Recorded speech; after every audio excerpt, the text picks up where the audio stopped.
vetë gjunau i madh ka këtë fuqinë magnetike për të thirrë gjunaun tjetër pas ardhës që është i madh.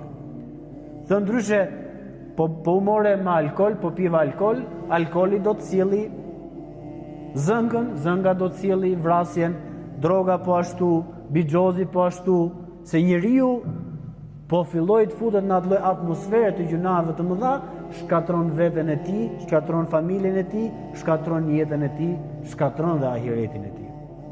Prandaj dhe Islami i ka parë gjunahet të mëdha si shkak i shkatrimit individual, familjar dhe shoqëror në këtë botë dhe shkatrimi absolut individual në botën tjetër. Zot na fal, Zoti na marr shpirtin me iman.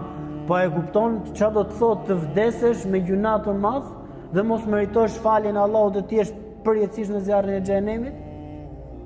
Sepse automatikisht njeriu kur bën gjunaun e madh, nëse ai nuk do të kthej, është i destinuar të shkojë deri tek mohimi i Allahut xheleshanu. Sepse njeriu kur e mendon që do t'japi llogari për gjunat e tij të mëdha, i bie shkurt, thon dietarët. Më mirë e mohon që ka për të dhënë llogari, gënjen veten, se sa të pranoj që do t'japi llogari. Dhe çdo gjuna, kanë thënë dietarët, qoftë i vogël, është një portë për një gjuna më të madh. Dhe çdo gjuna është një portë e hapur drejt kufrit, drejt mohimit të Allahut xheleshanu. Allahu na ruaj.